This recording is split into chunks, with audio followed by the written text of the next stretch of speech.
Hare Krishna. Now we're going to talk about persuasion theory. There are 6 golden rules to persuade a donor. And let's go over these one by one. The first rule is reciprocity, which you have already heard about. And where did we hear about that? In social exchange theory. Under the rule of reciprocity, people try to repay in kind what they receive from another person. Here's an example of a poor country, Ethiopia, that just over about 10 years ago sent an aid of about $5,000 to Mexico.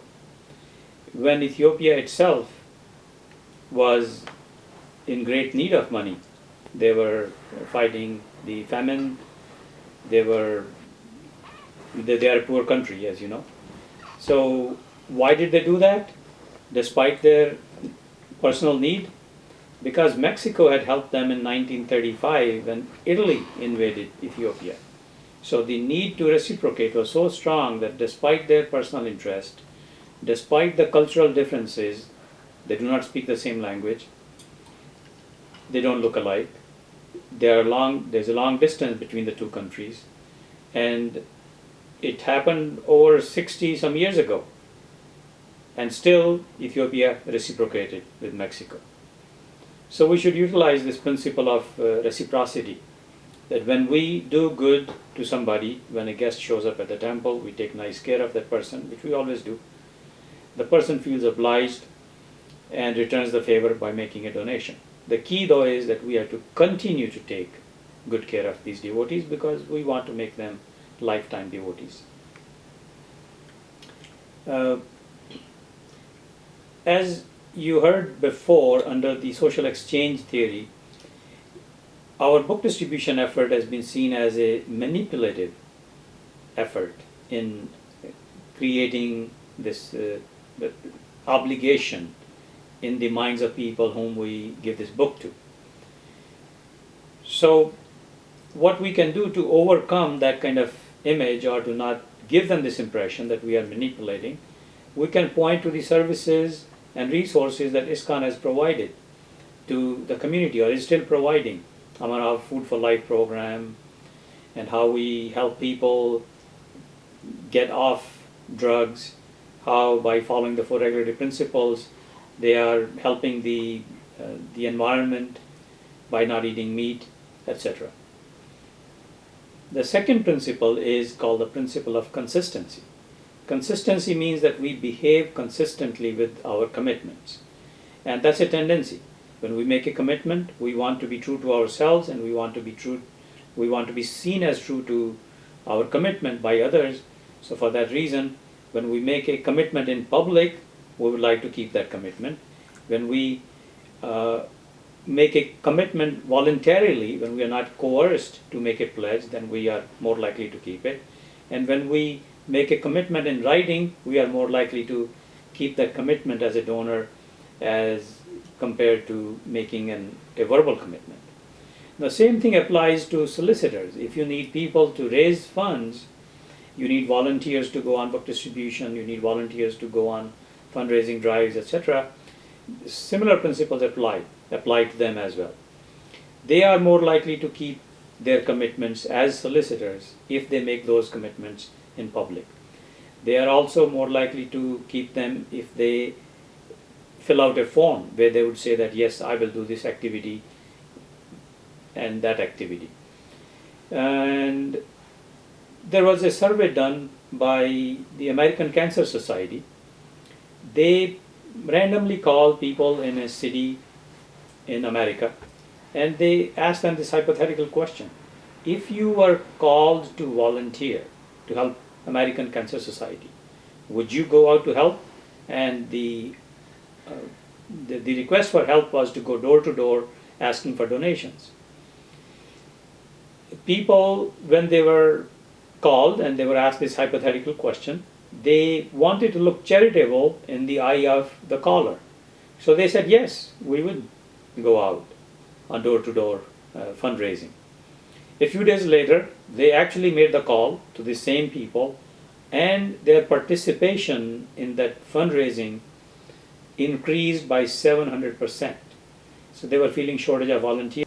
By having them make a commitment to go on this fund drive, even in a hypothetical situation, because they committed, then they actually went out on this fundraising drive. Okay, the next principle is of scarcity. When we present the fundraising opportunity or whatever your project is as of a scarce nature, for example, one-of-a-kind temple like the TOVP temple, and this is what they are saying in their fundraising drive, that this is one of a kind. It is indeed one of a kind temple.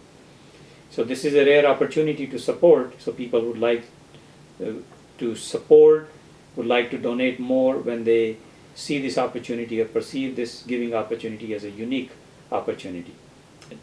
When we present a deadline for matching gifts, say if we raise so much money by a certain date, then we are likely to get a matching gift. So then it becomes kind of also a scarce, unique opportunity that we have to do it by this date. People feel the pressure. It's available only till this date, so they will go out and give more. And on the same lines, when we have a limited quantity of certain opportunities available, for example, naming a building after a donor. I mean, it's perhaps can be only one donor that we can name this building after. So that's a rare opportunity. Or when we say that there are only 10 platinum coins available to support your TOVP, that is presented as a rare opportunity. So people are more likely to avail such opportunities when they are unique and rare. An example from a different faith, Mormons generally do not allow people of other faiths to enter their the inner sanctum, the inner chamber of their temple. But they have one exception. When a temple is renovated or when a new temple is built, then everybody is allowed to go visit the inner chamber. So when such an opportunity is advertised, then people consider it rare because we don't know when another temple will be built in that neighborhood where you live or in that city where you live. So you want to go and visit the temple. So we should think on those lines how we can create a unique and rare opportunity to inspire people to give.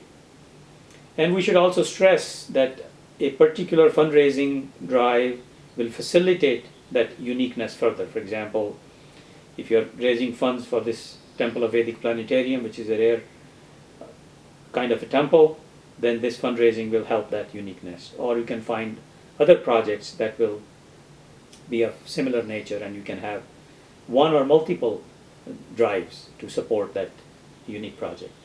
The next principle is that of credibility, and you know very well the 4 cores of credibility from the situational leadership and from the action learning projects that you did in the first week. The 4 cores of credibility are divided into 2 categories, character and competence. Under character, we cover integrity and intent, and under competence, we cover capability and results. So just a recap, integrity means honesty, being congruent and being truthful. Intent means our desire to not deceive others with no hidden agenda, no hidden motives. And the capability is our credentials, our expertise, knowledge, talents, attitude, skills, etc.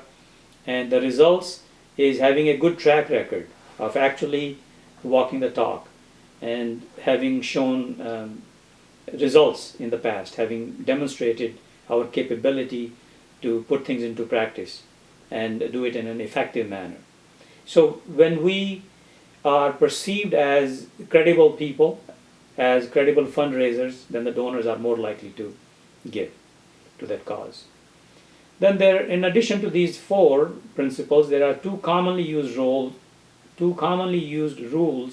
by most nonprofit organizations, and these rules are social proof, which follows the principle of tad eva taro jana, that whatever a leader does, a common man will follow, or in other terms, whatever people who look like me, they do, I will do.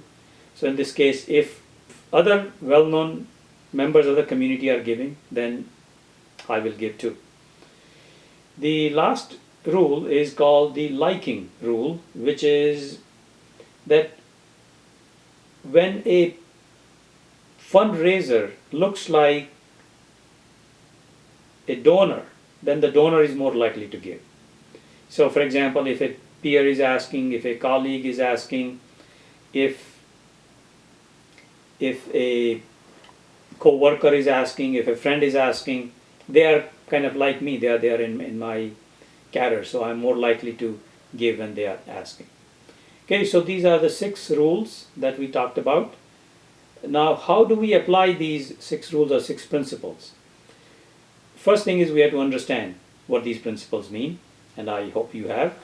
Then we have to know how to harness their force, how to actually capitalize on their strengths, how to put them into practice. And then we apply them with honesty, with integrity, and with ethics. By focusing on long-term goals, not short-term goals, not a one-time donation, but to make lifelong